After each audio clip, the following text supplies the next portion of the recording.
प्रकाश, अमित और चंदन मौजूद हैं। पहले प्रकाश से शुरुआत करते हैं। प्रकाश सर नमस्कार, कार्यक्रम में स्वागत है। आपका कॉल क्या रहेगा सर इस वक्त का? नमस्कार। इस वक्त मेरा कॉल है वो Aditya Birla fashions limited, trade कर रहे 265 के आसपास। बस ₹2 का स्टॉप लगाना है, ज्यादा नहीं। 263 का स्टॉप लगाकर चलें। पॉसिबल के 270 75 एक दो दिन में देख सकेंगे। Aditya Birla fashions, yes buy. Okay, Aditya Birla ABFRL आपका बाय है 265 पे। ABFRL मानस, गुड आफ्टरनून, आपका trade? Good afternoon Virendra ji. तो देखिए, क्रॉम्पटन पे खरीदारी करनी है। स्टॉक करेक्ट हुआ था 10 डे मूविंग एवरेज के आसपास सपोर्ट लिया। कल भी हमने लोअर लेवल पे बाइंग इंटरेस्ट देखा था। आज वहां पर कंटिन्यूएशन पैटर्न बना है। मेरा समझना है कि जो पिछला हाई 343-44 के आसपास था, उसको स्टॉक ब्रीच कर सकता है। तो करंट लेवल्स पे क्रॉम्पटन में खरीदारी करनी है। 349 के आपको टारगेट सेट करने हैं। तो 350 के आसपास के टारगेट है। 334 का स्टॉप लॉस लगाना है। ये कैश लेवल्स हैं। अगर ऑप्शन में ट्रेड लेना हो तो 340 वाला कॉल ऑप्शन ले सकते हैं। ₹13.50 के आसपास ये ऑप्शन ट्रेड हो रहा है। ₹11 का स्टॉप लॉस लगाइए इस ऑप्शन में और ₹19 के टारगेट सेट करिए। तो ये फिलहाल 349 का टारगेट रहेगा या फिर 340 का कॉल आप लेकर चले? क्रॉम्पटन पर पर्सपेक्टिव है। विकास, आपका ट्रेड? गुड आफ्टरनून हर्षदा जी। मेरे दो ट्रेड रहेंगे, एक सेल और एक बाय साइड। सेल साइड में टाटा कंज्यूमर मुझे वीक लग रहा है, जिस हिसाब से इसने लास्ट मल्टीपल डेज का जो लो है वो यहाँ पे ब्रेक डाउन कर चुका है। नीचे में मुझे लगता है 10 के आसपास के टारगेट आते हुए देखने मिलेंगे। 1100 का यहाँ पे स्टॉप लॉस लगा के इसको सेल करके जाना है। दूसरा मेरा रहेगा बालकृष्ण इंडस्ट्री बाय, जहाँ पे 200 DMA के ऊपर ये ट्रेड करते हुए देखने मिल रहा है। मुझे लगता है एक अच्छा मोमेंटम कैरी करते हुए देखने मिलेगा आगे कुछ दिनों में। जो ऊपर में टारगेट निकल के आ रहा है 2580 के आसपास का एक टारगेट यहाँ पे देखने मिल सकता है। नीचे में 2462 के आसपास का एक स्टॉप लॉस लगा के इसको बाय करना है। ओके, तो ये फिलहाल आपके लिए बालकृष्ण इंडस्ट्रीज पर एक बाय कॉल, 2580 का टारगेट, और टाटा कंज्यूमर पर एक शॉर्ट कॉल है। 1000 तक आ सकता है काउंटर, तो यहाँ पर आप बिकवाली करके चले। अमित, आफ्टरनून, आपका ट्रेड क्या रहेगा? जी good afternoon Harshita ma'am, good afternoon Virendra ji and everybody on the panel. Harshita ma'am, इस समय का मेरा ट्रेड रहेगा BEL भारत इलेक्ट्रॉनिक्स। यहाँ पे हम एक फॉलोइंग चैनल का ब्रेकआउट देख रहे हैं। स्टॉक ने एक पुल बैक दिया अपने 10 और 20 डेमा पे। आज के सत्र में हम देख रहे हैं कि इसने अपना 10 डेमा क्रॉस किया है। ओवरऑल पोजीशन स्ट्रक्चर इसका पॉजिटिव है। जस्ट एक पुल बैक हुआ था स्टॉक में। करंटली प्राइस लगभग 234 के आसपास है। स्टॉप लॉस रहेगा 230 का और टारगेट्स रहेंगे 240 एंड 242 पे। ओके, BL अगर आप देखें, आपका लॉन्ग काउंटर है इस वक्त। राजेश सतपथी जी के पास चलते हैं। राजेश जी, गुड आफ्टरनून, क्या पिक कर रहे हैं आप? Virendra ji good afternoon, Harshada ji good afternoon and good afternoon everyone. Virendra ji देखिए, परसिस्टेंट बाय करूंगा। द रीजन यहाँ पे जो पिछले आप कह सकते हैं कि 10 से 15 दिन का जो एक ट्रेडिंग जोन था, उसको इसने आज ब्रेकआउट दिया विद राइज इन वॉल्यूम। और अगर आप इसमें और एक चीज नोटिस करें, ये 200 DMA के ऊपर फ्यूचर में ट्रेड हो रहा है। तो मुझे लगता है यहाँ पे एक अच्छी रैली मिलनी चाहिए। मेरा इसका एक स्विंग का टारगेट में 3600 3650 का लेके यहाँ पे काम कर रहा हूँ। तो मुझे लगता है परसिस्टेंट में एक स्विंग मिलेगा। तो लॉन्ग करना है with stop loss of 3440, 50 point का स्टॉप लॉस रखना पड़ेगा। राजेश जी, सुबह आपने लिया था HCL टेक्नोलॉजीज बाय, ठीक है, और अब आप ले रहे हैं परसिस्टेंट सिस्टम। आप कन्विंस ज़्यादा किससे हैं कि ये डिफरेंशियल निफ्टी IT पूरा करने जा रहा है, कि जो कि परसिस्ट कर रहा है वर्सेस नेस्डैक और निफ्टी IT में ये डिफरेंशियल खत्म होने जा रहा है? आप मान रहे हैं क्या ये? मतलब एक सेंस ले रहा हूँ, मतलब इंडेक्स पे क्या आपकी कोई पॉजिटिव रीडिंग है? देखिए, अगर आप ओवरऑल टेक्निकल स्ट्रक्चर्स भी देखें तो कंप्लीटली ओवरसोल्ड टेरिटरी में है। और दूसरी चीज ये है कि हमें ये देखना है कि क्या ये अपनी रेंज को ब्रेकआउट दे रहा है या रेंज के ऊपर ट्रेड कर रहा है, जैसे कि परसिस्टेंट।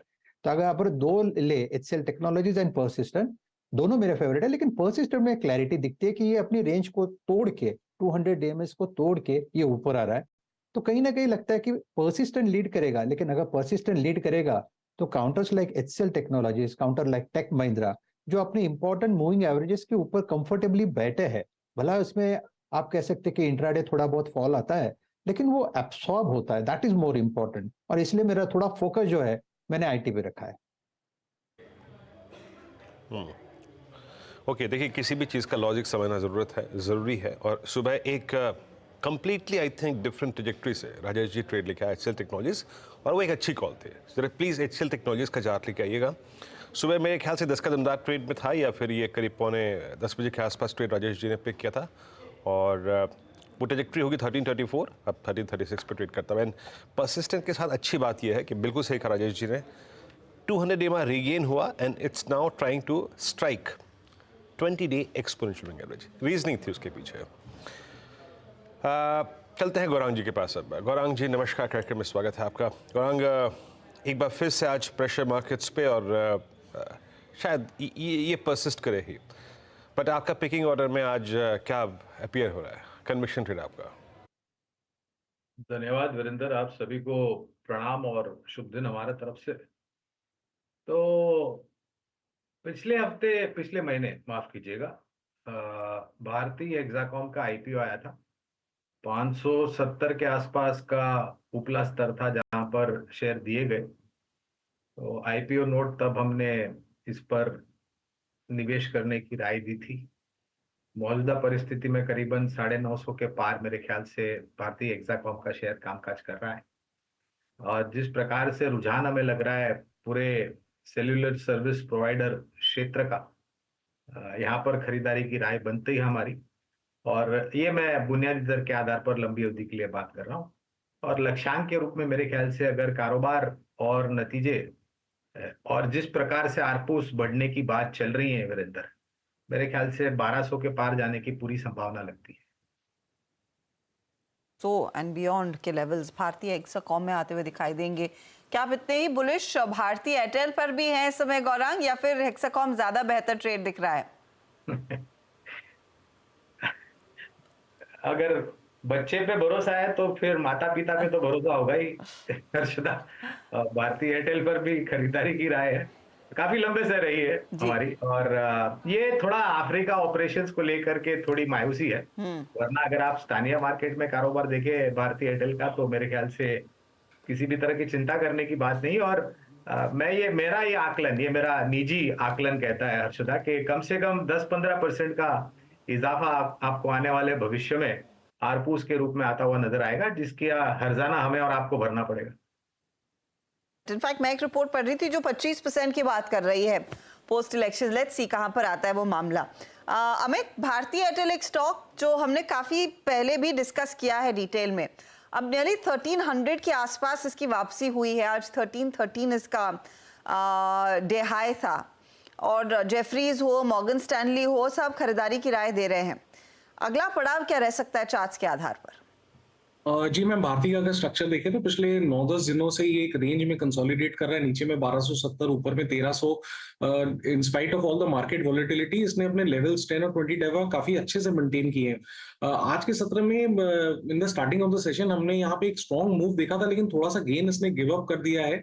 बट ओवरऑल स्ट्रक्चर मैं कहूंगा अभी भी पॉजिटिव है। तेजी यहाँ पे बनेगी एक बार स्टॉक 1310 के ऊपर अगर ट्रेड करना शुरू करेगा या क्लोज करेगा, then I think 1350 1360 is possible. अगर किसी को ट्रेड प्रीएम्प्ट करना है उससे पहले तो लिया जा सकता है with a stop loss of 1280 and initial targets of 1315 1320। Okay, भारतीय एयरटेल, भारतीय हेक्साकॉम पे बात हुई और राजेश जी की जो बात थी ना, आई थिंक कि आईटी